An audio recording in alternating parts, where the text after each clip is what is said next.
आप सभी को नमस्कार। स्वागत है आप सभी का आंगनबाड़ी की पाठशाला में।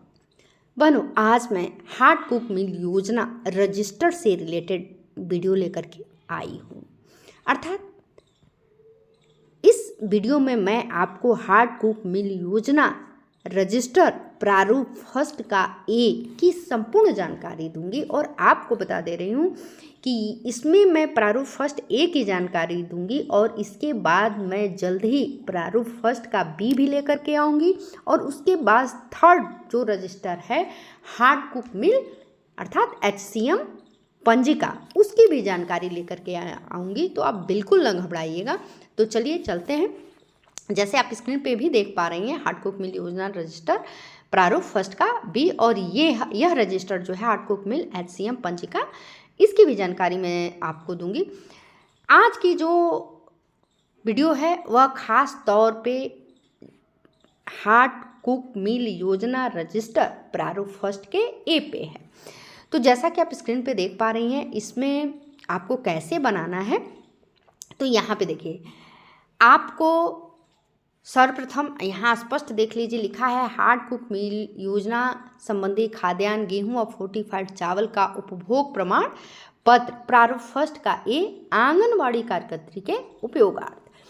अब इसमें आंगनबाड़ी केंद्र का नाम पहला है, तो आप जिस भी केंद्र की कार्यकर्त्री हैं आप अपने केंद्र का उल्लेख यहाँ कर देंगी। इसके बाद आपका केंद्र प्राथमिक या उच्च प्राथमिक विद्यालय में है या कंपोजिट विद्यालय में है, अर्थात यदि आपका केंद्र कोलोकेटेड की श्रेणी में आता है तो यहाँ पे आप टिक करेंगी और यदि नॉन कोलोकेटेड की श्रेणी में है तो यहाँ पे टिक करेंगी।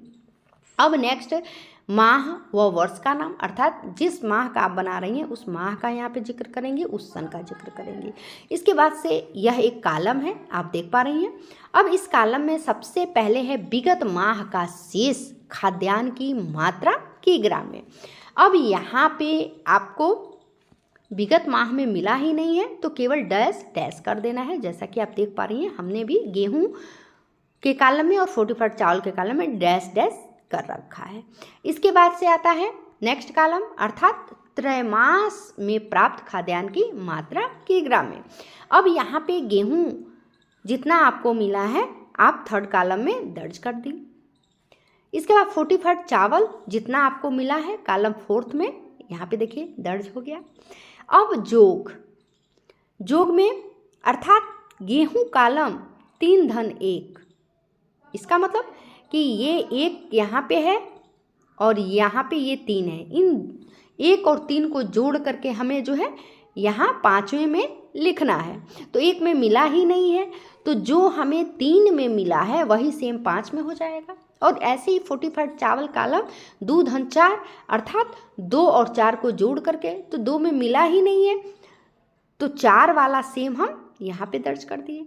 अब नेक्स्ट आता है कि 3 से 6 वर्ष के कुल पंजीकृत बच्चों की संख्या।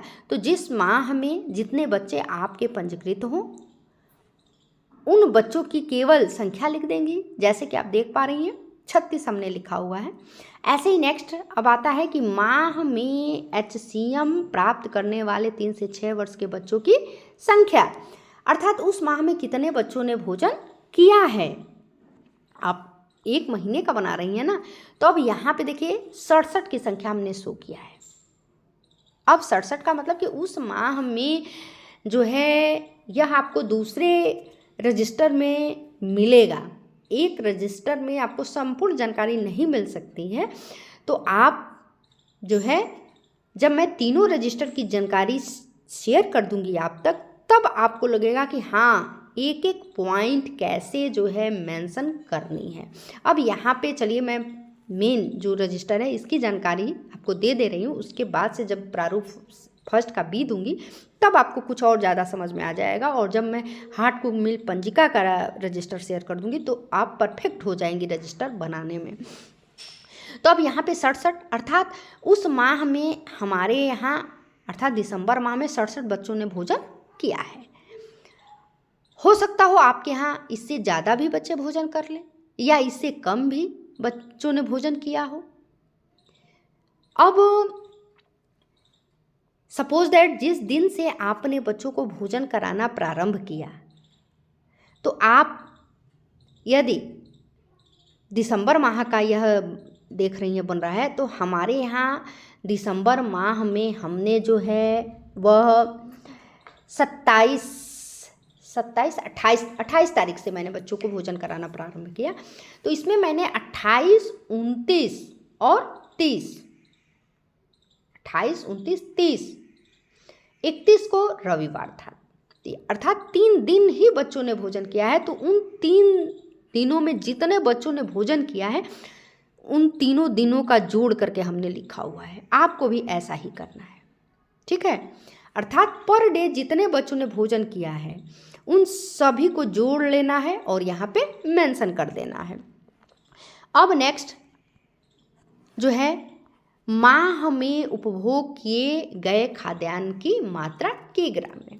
अब यहाँ पे देखिए गेहूँ कॉलम 8 गुणे 70 ग्राम गुणे 8 दिन। देखिए ये जो है इस पे आप ध्यान न दीजिएगा, क्योंकि इस पे अगर ध्यान देंगी तो जो है आपका माइंड डाइवर्ट हो जाएगा। मैं सीधे फोकस करती हूँ, उसको सुनिए, वीडियो को स्किप भी ना कीजिएगा। अब यहाँ करना क्या है कि जैसा कि मैंने बताया कि हमारे बच्चे दिसंबर माह में मात्र 3 दिन भोजन किए हैं, 28, 29, 30, तो मैं उनकी संख्या लिखी हूँ। अब उस 28, 29, 30 में आपको बता दे रही हूँ कि जैसे 28 तारीख को रोटी और दाल था, ठीक है। इसका मतलब कि बृहस्पतिवार था, रोटी दाल का मतलब कि बृहस्पतिवार था। भाई सप्ताह में 2 दिन गेहूं का यूज करना है और 4 दिन चावल का। तो हमारे यहाँ दिसंबर माह में 3 दिन ही बच्चे भोजन किए हैं, जिसमें मात्र 1 दिन रोटी बना है।